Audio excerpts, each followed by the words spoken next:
Good evening, everyone, and welcome to Sports Watch. So, India emerged victorious in the second test of the Border Gavaskar trophy as well. It was a convincing win, and once again, the test match finished within 2.5 days. Australia lost 9 wickets in a session. Now, a lot of things have been going on behind the scene about the Aussies complaining about the pitches, about how the Indians haven't allowed them proper match practice on the Nagpur pitch once it was over. But the one very important thing that needs to be addressed is the Aussies' technique against spin bowling. To lose 9 wickets in a session on that pitch, that requires huge introspection. I mean, what kind of shots did they play? Sweeps and reverse sweeps. Not one of them tried to defend. Now the Indians got the prize wicket of Travis Head very early. Ravi Ashwin provided the breakthrough. And then it was only a matter of time because Smith and Labuschagne they were looking good, and it is clear to every Indian cricketer that if you get either Smith or Labuschagne, the next will automatically follow, and that's exactly what happened. Steve Smith has been not at his fluent best in this entire series so far. Usually he is very secure, he doesn't take the odd risk, but in this series, in this test match rather, he has been second guessing himself. Today also he played a shot that is out of his character. He tried to sweep Ashwin and tried to dominate him and got LBW in the process. Manas Labuschagne was playing well, but once again he played back to deliver it that he should have played forward with. And then the rest that followed was absolute hideous batting. I do not know what has happened to Matthew Renshaw. He has actually forgotten how to bat. It's only a matter of time. Every time he stepped out to the field, the Indians felt confident they will get him out. He doesn't know how to defend. The only shots that he plays are the conventional sweeps and the reverse sweeps. Same with Alex Carey as well. Where are the defensive shots against spin bowling? The pitches was not turning square on. Where is your defense? It was unbelievable the way they crumbled against spin, and that in only an hour. In 1 hour, the Australians lost nearly 7 or 8 wickets. The first half an hour they lost 2, and the next hour they were dismissed. They lost 7. And they have no one but themselves to blame for it. Even Pat Cummins, the very first ball he plays, what does he do? He tries to slog Jadeja. Where is the responsibility? There is plenty of time in a test match.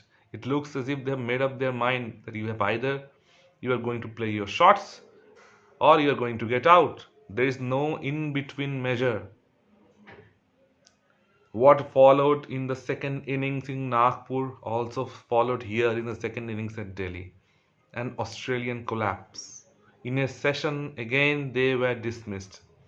They lost 10 wickets almost in one session at Nagpur and they lost 9 here. So where are those predictions? Where are those people that called for India will get defeated 2-1? Where is Mahela Jayawardene? Where is Kerry O'Keefe? Where are the other Australians who felt that India would lose 2-1 at home? They should be hiding behind their carpets right now. It looks as if India will probably win this either 3-0 or 4-0. Going by the Australian confidence and ability against spin bowling, it's not sure whether they will be able to combat Ashwin and Jadeja in the coming 2 matches as well.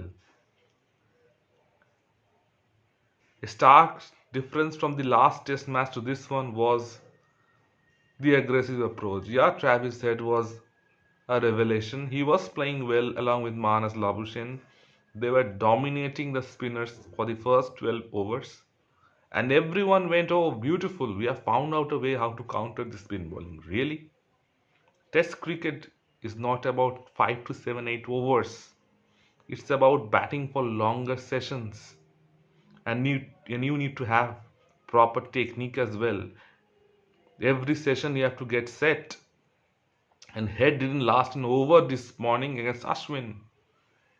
Once again, Ashwin and Jadeja. Jadeja took 7 wickets. What a comeback he's having after he was injured. Ever since he came back to the team, he has been rolling over the Australians. His batting has improved and his bowling has always been there.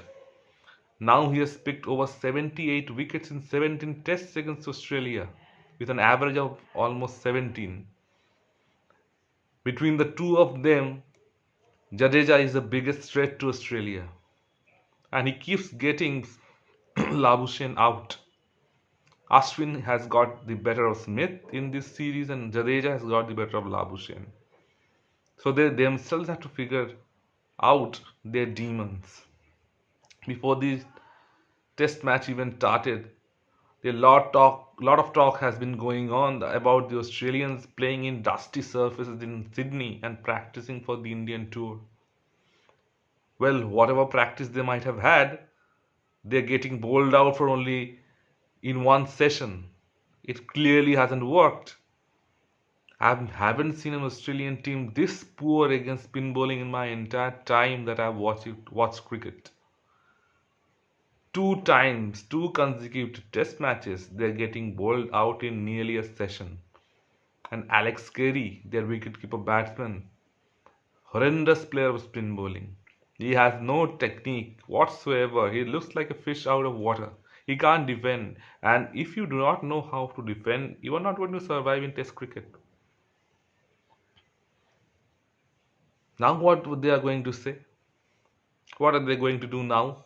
What excuse are they going to come up with, the Australian media? What are they going to do now? The Indians have their own set of problems, but still we managed very well. KL Rahul has been going through a very bad patch, and today he was really unfortunate. He got caught at short leg. The ball deflected off Peter Handscomb and got caught eventually by Alex Carey. But still, India have decided to persist with him.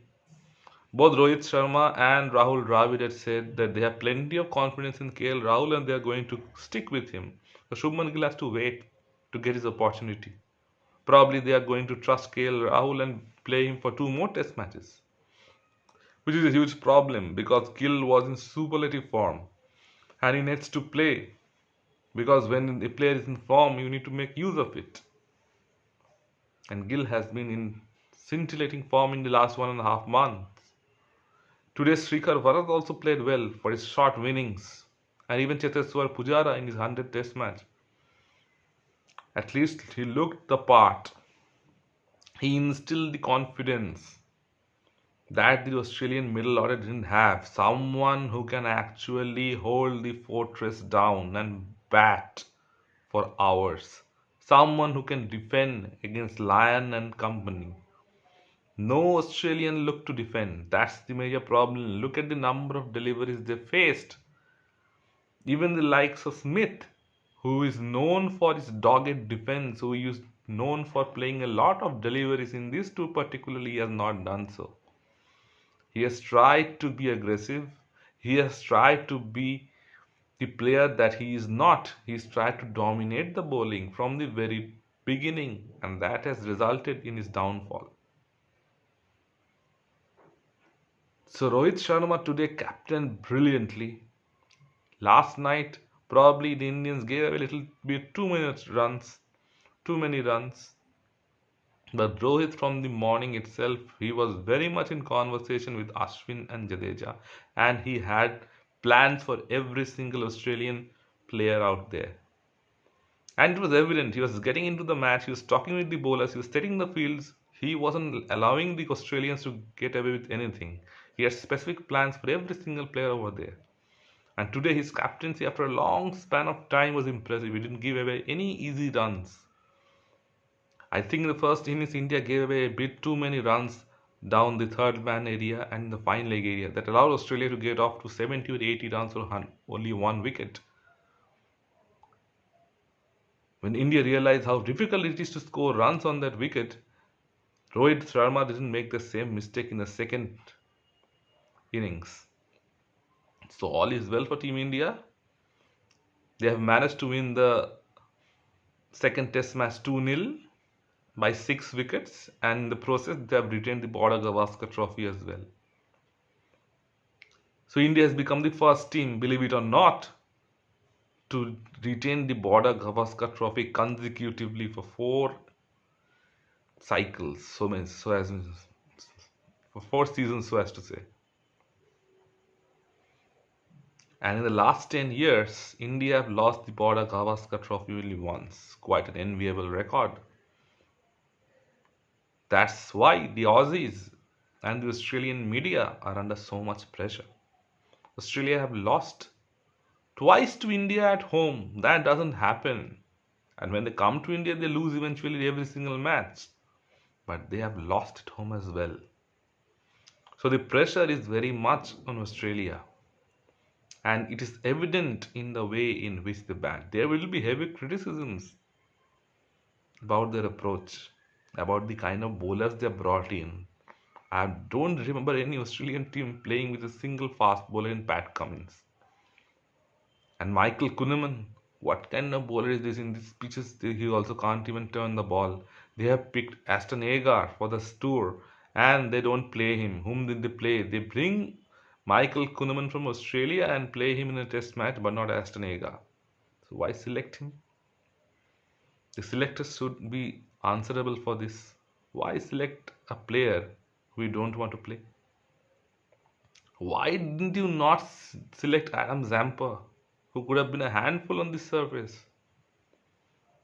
Again, these are questions that the Australian selectors have to answer, but it's their headache. So India looks certain to qualify for the World Test Championships final. They need to win any one of the 2 remaining test matches. In all probability, they might win both.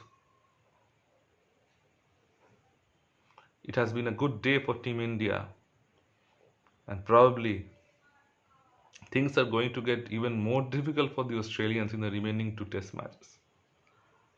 Let me know in the comment section what you feel about India's approach and how India performed. And if you like the content, please like and subscribe to the channel. Your support is very much appreciated.